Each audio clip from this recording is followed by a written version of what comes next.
Hi everyone, I'd like just to welcome you all. This is about having an understanding on how to read your child's report.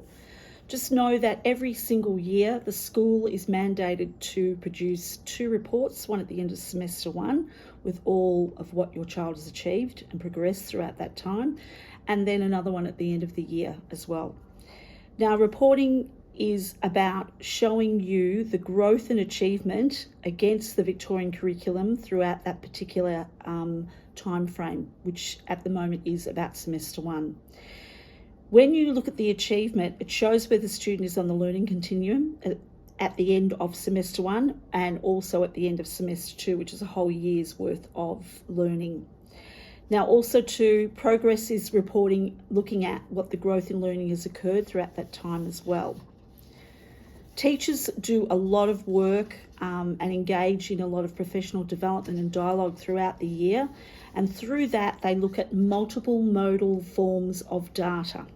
So we're looking at when that happens, they get together and we want a whole photo album of the child's assessment, not just a snapshot of the child. So we don't just base the judgment of your child's progress on one particular test or achievement. It's to do throughout that whole time and how they've achieved throughout that semester. What happens, you will see too throughout the reports, that they actually get a score as well, right up against the achievement standard, which is at the end of the Victorian curriculum at each year level. And it actually increments in 0.5, which equates to 6 months progress within that achievement standard. Also too, when you open up the document, you're going to see a break of what you will see in the report.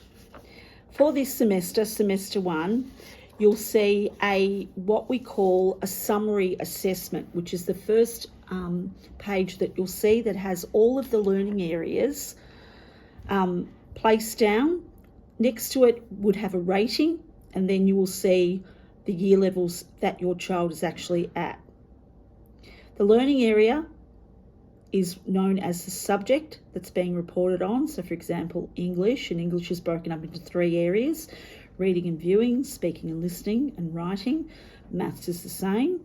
And as you go down and have a look at the grid, you'll see all of the different learning areas that we have your child's been part of throughout this semester. You'll also see a black dot up against the grid as well, and that's where your child is placed according to the assessment that we have up against the Victorian curriculum standards from foundation, which is prep, up to year 10. You'll also view a grey band, and this reflects where the expected result for that year level in which your child is currently in. Sometimes too, you'll see a white dot with a connecting line, and that represents achievement since the last time the area was reported on. So it could be the last 6 months. You may see from December last year until the middle of this year. Now, what you'll also see too is each of the learning areas is then broken up to give you a more in-depth understanding of how your child and what your child has achieved throughout that semester. So you'll see an overview, and that's a snapshot that you used to actually get to look at the learning that's occurred in each subject area for semester 1.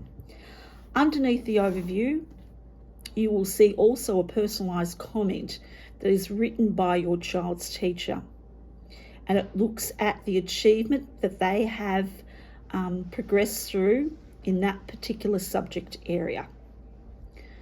Below that, you'll also see a learning goal, and that learning goal is for English and Maths, and that will be on what your child will need to look at for the following semester.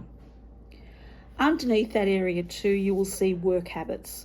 This is a reflection based on participation, behaviour, engagement, and cooperation that your child has been in throughout that particular learning area. So if there's any questions that you need to unpack even further, this is the time for you during the parent-teacher interview to speak with your child's teacher on a particular area that you're not quite or are concerned for, or you'd like further clarification. I thank you for your time. Please make sure that any questions, feel free to either email, call the office, or speak to your child's teacher. Thank you.